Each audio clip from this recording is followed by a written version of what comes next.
విశాఖలో తమ సమస్యలు పరిష్కరించాలంటూ అంగన్వాడీలు చేస్తున్న సమ్మె 25వ రోజుకు చేరుకుంది.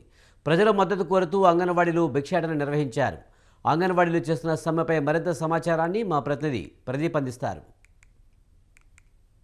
రోజుల నుంచి అంగన్వాడీ వర్కర్స్ అయితే రోడ్లపై 25 రోజుల నుంచి వాళ్ళకి న్యాయం కావాలంటూ కూడా ముఖ్యమంత్రి జగన్మోహన్ రెడ్డి మాకు న్యాయం చేయాలి, నువ్వు ఇచ్చిన మాట నెరవేర్చాలి అంటూ కూడా అంగన్వాడీ వర్కర్స్ అయితే 25 రోజుల నుంచి రాష్ట్ర వ్యాప్తంగా కూడా నిరసనలు తెలియజేస్తున్నారు. ఏదైతే వాళ్ళకి జీతాలు పెంచాలి, వాళ్ళకి ఏదైతే జగన్మోహన్ రెడ్డి ఇచ్చిన ఎలక్షన్ ముందు ఏదైతే మాట ఇచ్చాడో అది నెరవేర్చాలి అంటూ కూడా అంగన్వాడీ వర్కర్స్ అయితే పూర్తిగా 25 రోజుల నుంచి వాళ్ళు రోడ్లపై అయితే కూర్చొని వాళ్ళకి న్యాయం జరగాలంటూ కూడా ఉంటున్నారు. అలాగే అదే నేపథ్యంలో విశాఖపట్నం గాంధీ విగ్రహం ఎదురుగా కూడా అంగన్వాడీ వర్కర్స్ మొత్తం కూడా రోడ్లపై అయితే భిక్షాటన చేసుకుంటున్నారు.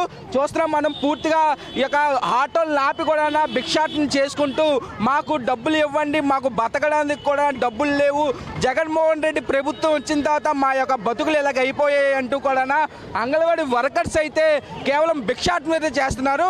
మొత్తానికి మనం చూస్తున్నాం చాలా వరకు ఆటోలు ఆపి కూడా వాళ్ళు భిక్షాటన చేస్తూ వాళ్ళ అంగన్వాడీ వర్కర్స్ పరిస్థితి అయితే ఇట్లా మారిపోయింది. అయితే భిక్షాటన చేస్తూ కూడా డబ్బులు ఇవ్వండి అంటూ కూడా చూడండి, అసలు మన విజువల్స్లో చూడొచ్చు. కేవలం ప్రతి ఒక్కరు కూడా ఈ యొక్క వర్కర్స్ పైన జాలి చూపించి కూడా భిక్షాటనలోని ప్రతి అందరూ రూపాయి వేస్తూ కూడా వాళ్ళకైతే వాళ్ళకి తగిన ఎవరైతే ప్రజలు ఉన్నారో అంగన్వాడీ వర్కర్స్కి అయితే వాళ్ళకి సపోర్ట్ చేస్తున్నట్టు కూడా మనం ఈ యొక్క దీంట్లో అయితే అర్థం చేసుకోవచ్చు. మమ్మల్ని పట్టించుకోనే లేదు, అసలు మేమేం అడిగామండి, మేమేం అడగలేదు, మేము నువ్వు ఇచ్చిన మాట నిలబెట్టమని చెప్పాము. మేము జగనన్న అని మీరు ఏదైతే అంగన్వాడీ వర్కర్స్ అయితే ఓటు వేశారో మీరు జగనన్న ఇచ్చిన మాట ప్రకారంగా మీకు అమలు చేశారంటారు. జగనన్న తెలంగాణ పాదయాత్రలోనే తెలంగాణ మీదకి 1000 రూపాయలు అదనంగా ఇస్తాను, నన్ను ఓటేసి గెలిపించండి అంటే 1,10,000 దగ్గర మంది టీచర్లు హెల్పర్లు కలిపి మేము 10 మందికి చెప్పి జగనన్నకు ఓటు వేయించాము. జగనన్న వస్తారు, ఈ ప్రభుత్వం మారుతుంది, మా జీవితాలు బాగుపడతాయి అని ఎన్నో కలలు కన్నాము. అలాంటిది జగన్మోహన్ రెడ్డి ప్రభుత్వం వచ్చి 4 సంవత్సరాలు 8 నెలలు గడుస్తున్నా. మొత్తానికి చెప్పండి, మీకు ఎటువంటి న్యాయం కావాలనుకుంటున్నారు మీ యొక్క అంగన్వాడీ వర్కర్స్ వరకు? మేమైతే ఎక్కువ మేము ఆశించలేదండి, న్యాయమైన మేము కోరికలు మీరు ఇస్తానన్నారు కాబట్టి గతంలోని మేము అదే అడిగాం, కానీ అంతకు మించి మేము ఏమైనా ఎక్కువైతే అడగలేదు. అది న్యాయం జరగాలని మేము కోరుకుంటున్నాం.